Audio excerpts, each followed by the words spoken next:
Welcome to the Golf Improvement Podcast, episode 80. Welcome to the podcast for golf lovers and enthusiasts who are looking to take their games to new heights. Dedicated to custom club fitting, short game improvement, and effective practice to improve your golf game. This is the Golf Improvement Podcast with your host, Tony Wright.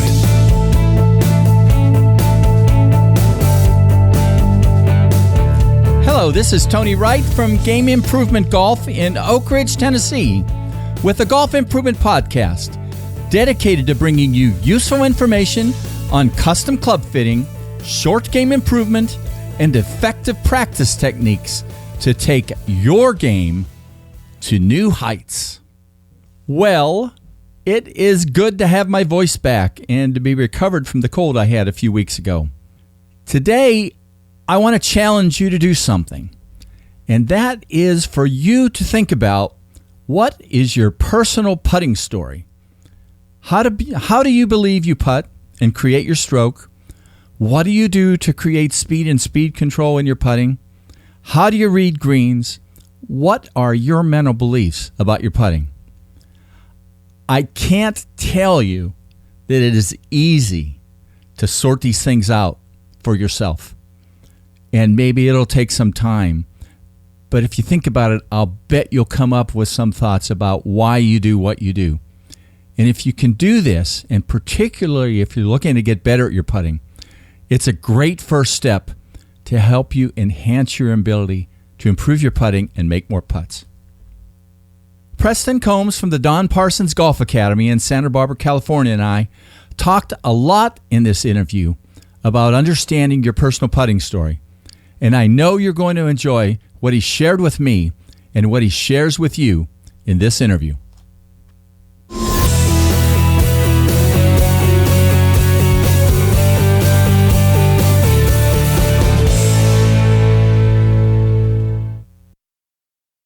Hello, this is Tony Wright with the Golf Improvement Podcast. I'm really excited today to get to speak with Preston Combs, who's the lead coach at the Don Parsons Golf Instructing Academy in Santa Barbara, California.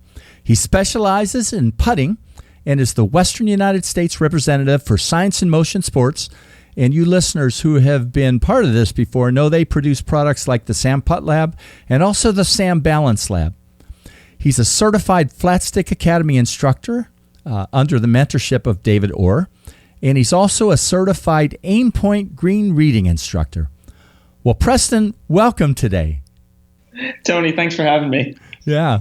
Well, you said, and we know from the intro that you gave me the bio that you do specialize some in putting, but talk a little bit about your story. I mean, becoming a PGA pro, but in particular, how you became passionate about putting improvement. For sure. The professional career started for me when I attended Methodist in North Carolina. I graduated in 2011 with my Class A PGA membership and majored in business with a concentration in the golf management program.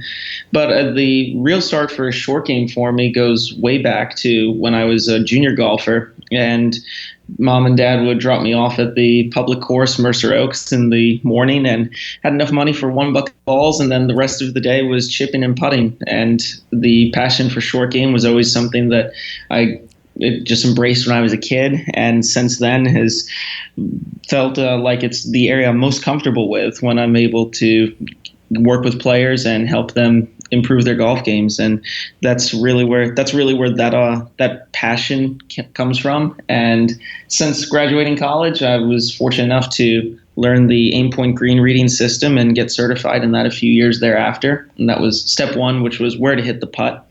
Step two was exploring and purchasing Sam Putt Lab, and that was where to hit how to hit the putt there more often. And then following that, it was about trying to figure out where I can get the best information to move the putter a little bit more effectively, understand that putter-body relationship, and David Orr has been a great resource for that to date. Boy, I just got done doing his class in March, and, maybe one of these times, I assume you'll go back again like a lot of people, and, we'll connect there. But it was really a great experience spending a couple of days with him.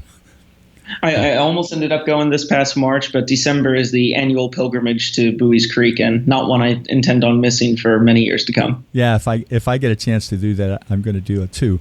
Well, one of the reasons I'm really excited to talk with you is, I've enjoyed some of your videos on the Flat Stick site, but in particular, you have a great way of portraying things in a simple way, although some of the things aren't exactly simple. But so as you mentioned, you use the SAM Putt Lab a lot, but also talk in addition to that, because my listeners are familiar with SAM Putt Lab, but some of the other tools and resources and different kind of, David wouldn't call them training aids, right? Teaching aids that you use and like when you're working with people in putting improvement.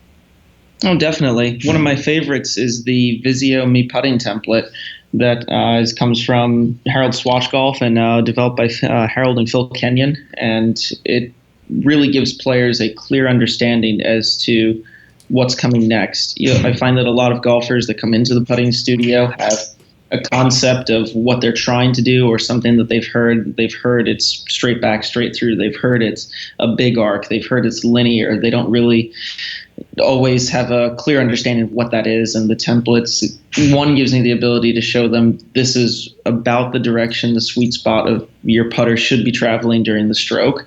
And it's got a little bit of wiggle room on either side. It's not meant to be traced perfectly every single time, but we'll find that the closer golfers do get to that within the hitting area, maybe a few inches on either side of the golf ball, they definitely see some better results and have an easier time getting balls started on line. So the template, though, has definitely been one of my favorite tools here over the past 12 to 15 months. And you even talked about using gosh, now the word's going, pencils, right? Use those sometimes, and Nerf darts and all the kind of little toys that we can kind of pick up to help people see things and visualize things, right? If anybody ever makes a trip out to Santa Barbara here and comes to the studio, I've got a couple of shelves full of just stuff. It's gadgets, it's this, that, or the other thing, from wooden blocks to taped up sleeves of golf balls to bicolored golf balls so that a person can get a better feel for their face path relationship when they see the ball rolling. That's any number of things. There are coins, rubber bands. If you think of it, it's probably in my studio in one way or another. Beyond the templates, lasers I think are fantastic too, for being able to shape that idea of the capture width of the cup and kind of ease some of the tension on shorter putts too for players as they realize I've got a little more wiggle room from 5 feet than I originally thought I did. Yeah. Did you go and buy one of these putt out things yet, by the way? This is a little off some of the questions, but that's a neat little toy. I haven't yet. Yeah. Haven't yet. I kind of like it. I tried to get some people at a little benefit thing to hit a 5 or 10 foot putt, and you have to hit it absolutely perfect, and nobody did it. Because you got to hit it exactly the right speed, but it's a kind of neat little one too. Well, one of the things I did, in preparing to talk with you, Preston, was look back at some of the videos on Flat Stick and also on your website, and I will mention those again later because there's some great videos of some of the things you've done. But it was funny when I did that. You kept saying these words, establish a clear picture. And if you go back and look at them, I'll bet you'd find that you said that. And maybe, I don't know if there was intent, but it's just part of what you do. Talk some about what you do with golfers when you're working with them to make change about that area, establishing a clear picture and some of the things that you try to do with them there. Yeah, there's definite intent, and that comes across as one of the main themes when I'm trying to get players to change what they're doing with their putter. One of my students probably about 3-4 months ago gave me a copy of Tim Ferriss's Tools of Titans, and I started reading through that and some wonderful insight as to some of the interviews that he's done. And one of those was with Jamie Foxx, and Jamie was telling a story about playing with Ray Charles prior to filming the movie Ray, and they were playing together, and then Ray stepped up the material a little bit and got into some very complex notes, and in Jamie's effort to catch up, he hit a wrong note, and Ray stops him and he says, "Now, why would you do that? Why would you hit that note? That's not the right note, man." And Jamie apologizes, and Ray follows it up with, "Let me tell you something. The notes are right beneath your fingers. You just got to take the time out to play the right notes." And found that really resonated with the message I'm trying to send to my students when they have a putter in their hand. The putter's right beneath your fingers. You've just got to take the time out to make the right stroke. And part of that starts with understanding what works, what doesn't work, and making sure that their concept and their goals match up with something that's going to be effective. I can't have a player that has a left-aiming putter face, assuming a right-handed golfer, have an excessive release pattern, a full release or even a neutral release, because they'll hit everything left at that point. So making sure that their efforts match up with what they're actually trying to do. And I think a lot of that goes back to the clear picture, and one of those messages that I'd like to send to the majority of amateur golfers and even better players, to make sure that they're in touch with what's getting ready to happen with their putter when they get ready to take that thing back. You know, it's not exactly, I always, I do questions and things, but I'm reading a new book by Michael Hebron, okay? He's got a book about motor learning, and I don't know how much you follow about his stuff, but he's got some really interesting things. But one of the things that I keep wanting to do more is to try to get people to talk about what their picture is up front, because if they can vocalize what their picture is too, in terms of what they're doing in putting, rather than just say, come to me and let me sort of fix you, right? Mm-hmm. Then maybe it'll be easier to help them change too. And so many people have that, the one picture that we all hear is straight back, straight through. I heard it today with somebody, and he says, I'm trying to make a straight back, straight through picture, and I'm trying to use my shoulders when I putt. I think if you can get people to talk more about those things, what their pictures are, it can help them change. Does that make sense to you? Sure, absolutely. And I think it's surprising the number of people that don't even have a picture. When I ask them something like what controls how fast their putter's moving, or what the intent even is on a breaking putt from 8 feet that maybe is a few inches outside the right edge, there's sometimes very little concept, or there is no picture, and said, well, let's at least get you a canvas and then we can start painting on it and give you an idea of where to from here. Yeah. It's fun stuff to try to get people to talk about what they're doing. So, well, one of the really great videos on your website that I hope everybody watches is one called The Accelerating Putter Head. And I see it over and over, and how the myth of accelerating through your stroke can really mess things up in terms of being able to control speed and control your stroke. Talk a little bit about, maybe a little bit about that video, but also the kind of pictures that golfers should have as they're creating their strokes. Yeah, that video was one of the earlier ones that I did, and when I was first starting to explore SAM and wanted to get the message out there that the thought of needing to accelerate that putter head couldn't be further from what people need to actually do, and backed it up with some graphs and some information, maybe give people a different idea or understanding as to what exactly they should be looking at down there. And one of the ways I convey that message is assuming the person in front of me has driven a car at some point in their day, is getting them to treat their putter head like a car, and in the follow through, making sure that they have a definite understanding of where that stroke needs to end. So really working on equal size back and through, but then making sure as the putter head approaches the end of that follow through, that they treat it like a car pulling up to a storefront. I don't want them continuing to press down on the accelerator and drive through the front of the store. And I also don't want them to quickly have to slam on the e-brake in order to keep from pulling up into the front of the store. I'd like them to just have the putter head slowly decrease speed on the follow through and have a gentle and definitive endpoint like you would park in any given parking space. And that message seems to resonate pretty clearly for a lot of people. They feel like that's something they can take away from them. And for those that might have a tough time incorporating that, I'll occasionally kneel down and hold an alignment rod in front of them about where we'd expect the putter head to finish, and ask them to pull the putter right up into the parking space. And once they run into the alignment rod a few times, they start getting the concept of what I'm going for here. Yeah, and David talked about that in the class too, about knowing how to brake, right? Oh, yeah, absolutely. Yeah. Yeah.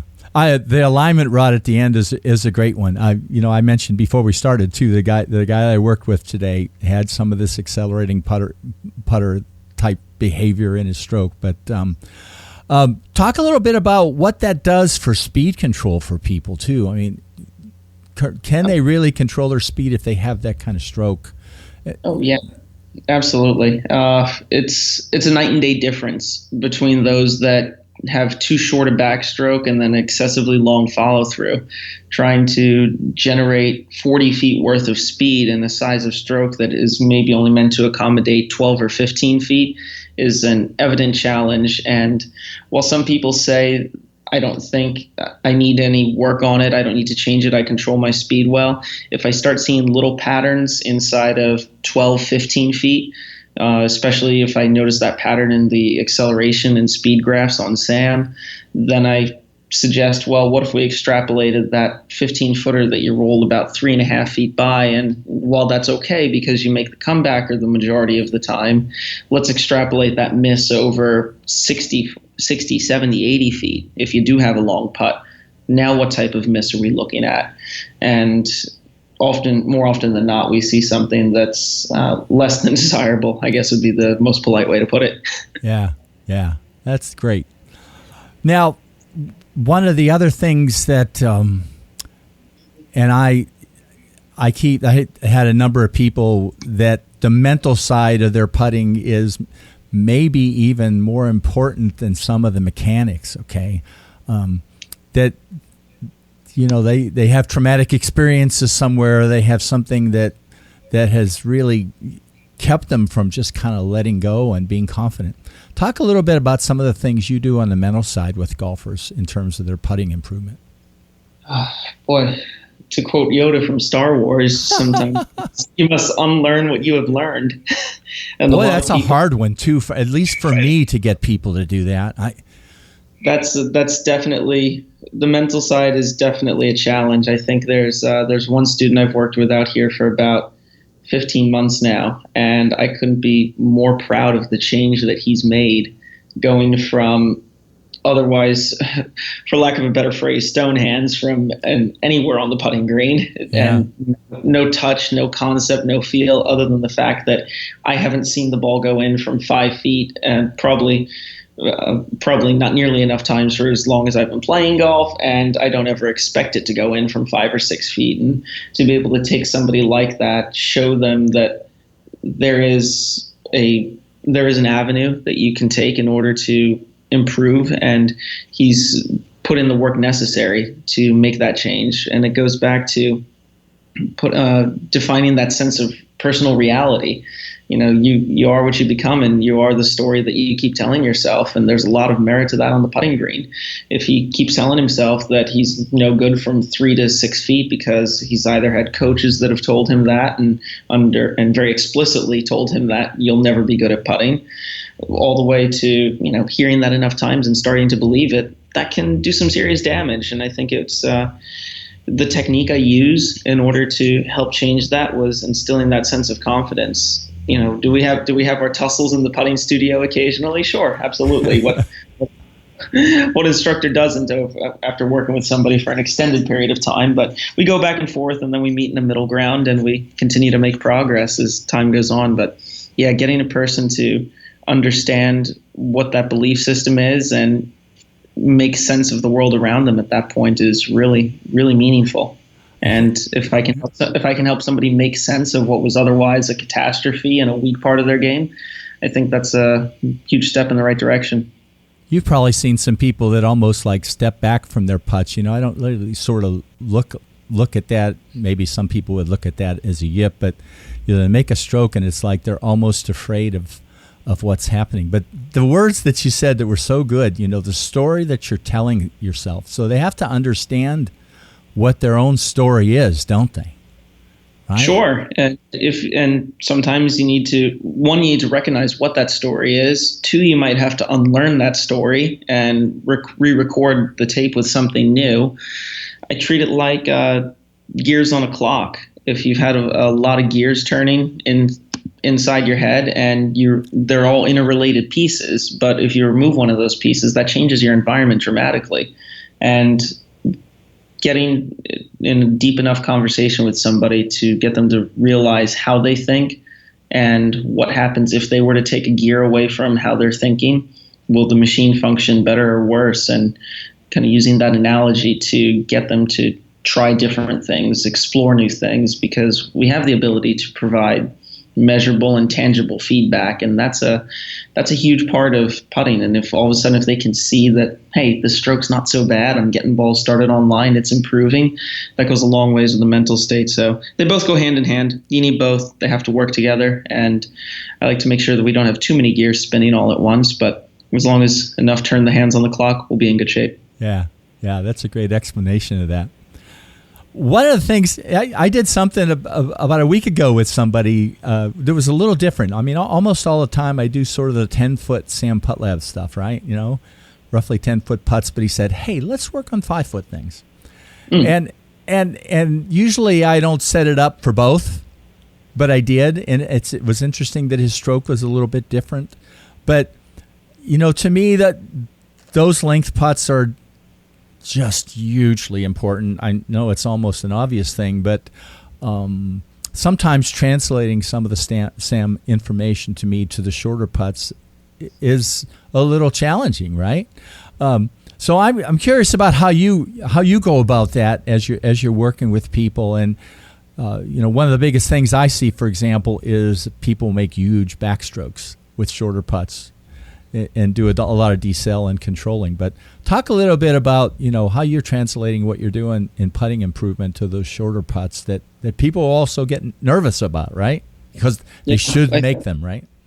In theory, people say they should make them, and it's often intriguing the response I get when you ask somebody, how many putts out of 10 do you expect to make from 6 feet? And they give you a number that's well above tour average, and you go, that's very interesting. So going back to changing that mental concept and that belief is hugely important. But I have had the opportunity to work with one really good player, actually, who has competed in a lot of USGA championships. And one of the key things that we talked about on the short putts was having a clear definition of how big that stroke actually needs to be. And it was one of those cases where if the backstroke would get a little bit long, the follow through gets a little bit long, and consequently a lot of the timing pieces and face rotation pieces tend to dissipate from 5 feet. If you have to, I liken it to a person trying to sign their name slowly. You've signed your name once, and then somebody asks you to replicate that, and you go back and you try to carefully retrace the same curves and shapes. All of a sudden it loses that fluidity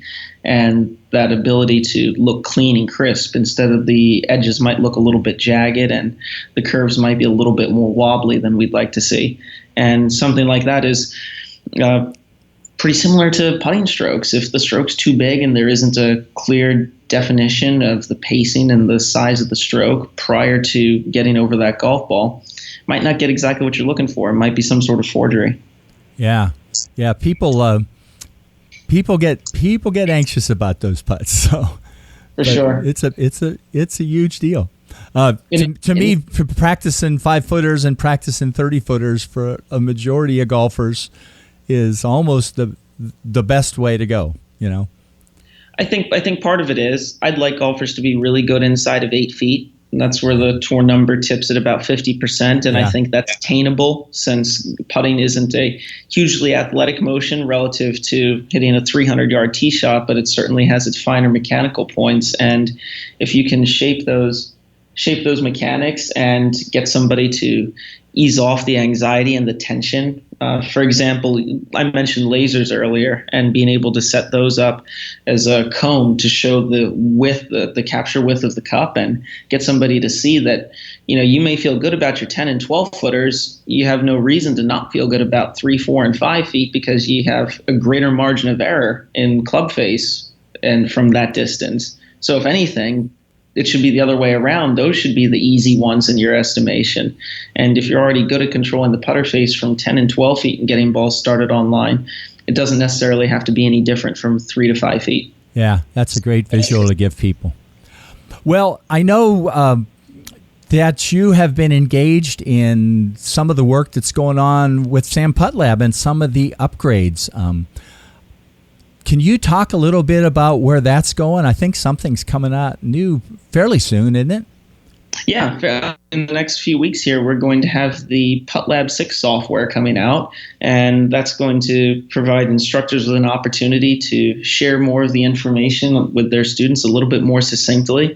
I'll save some of the additional surprises for when the software actually comes out, but we're very excited to be able to offer a much cleaner appearance and give students an opportunity to generate some feedback, especially in the unsupervised practice setting on PuttLab as well, and having the instructor with the opportunity to control what the student can and can't see. And I think that's going to be a huge step for giving people an opportunity to work on their own. We do have several people that own their own PuttLab, and if they are working, let's say, remotely with an instructor, it'd be nice to not have all of the information available on every single stroke. They might want to just focus on one or two given pieces. So in addition to that, we've had the PuttLab 3D software out for about 2 years now, and I think we're starting to see that take off a little bit more because it's removing the element of actually having to film the putter head per se.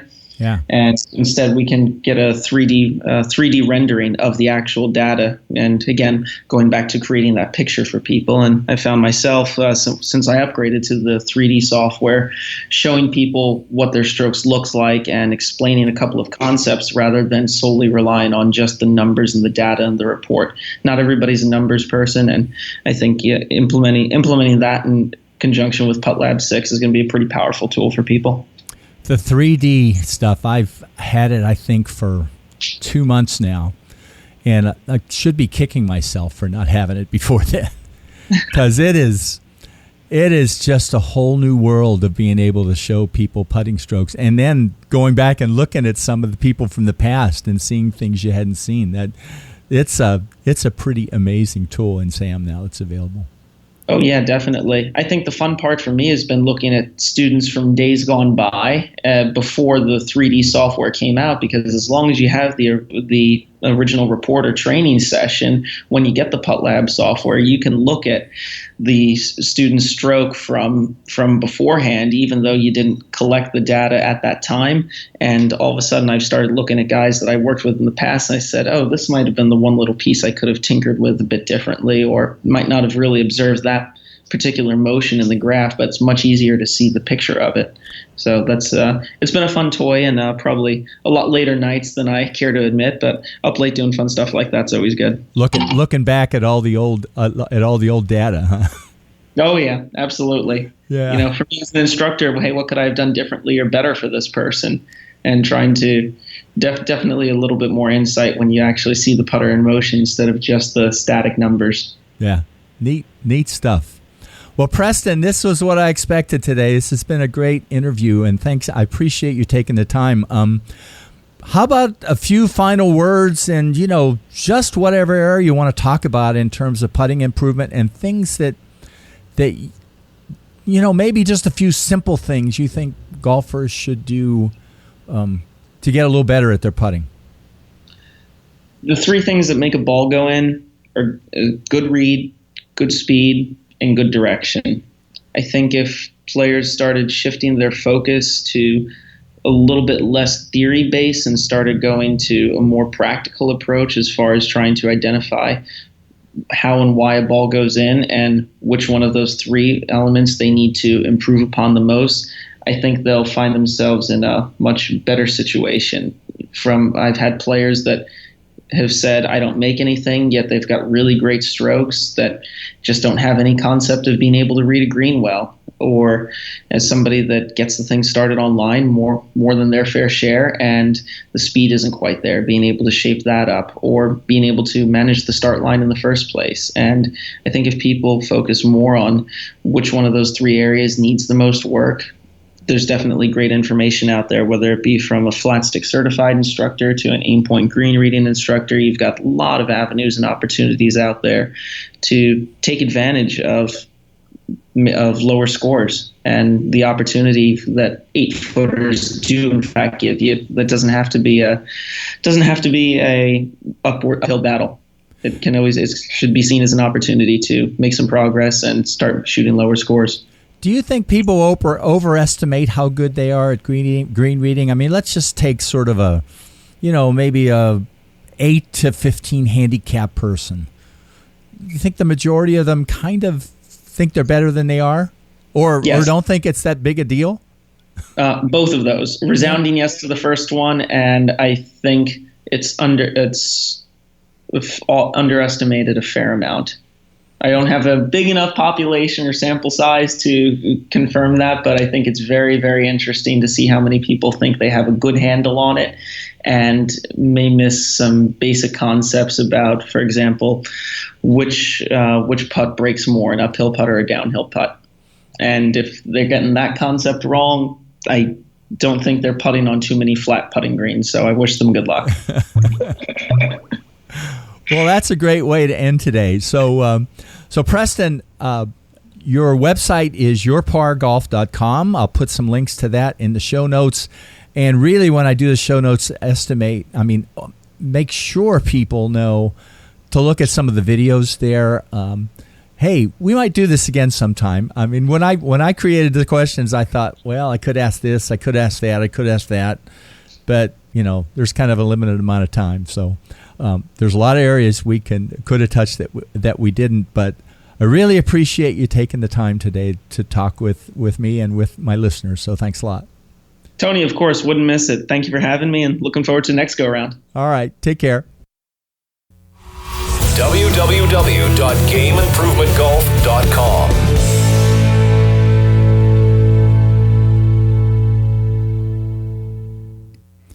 Well, Preston, thanks. I really enjoyed getting to talk with you and learn from you during this interview, and I know all you listeners did too. To learn more about Preston Combs at Your Par Golf, check out the web link in the show notes to his website. And especially, I really recommend this. Take the time to watch some of his excellent putting learning videos in his video vault. And also, I put a link in the show notes to where you can purchase the My Putting templates that Preston talked about during the interview. All of the Vizio putting aids in this link that you'll find on the website are excellent, but I especially like using the My Putting templates to help golfers create a clear picture for how their putting strokes can look. Well, that's it for today. In 2 weeks, I'm looking forward to talking with an old friend, Dan Conley, from Dan's Custom Clubs in Hampton, Ontario, Canada. Dan will talk about how he developed the club building process called True Length Technology, and it's worth learning more about this from him. See you in 2 weeks.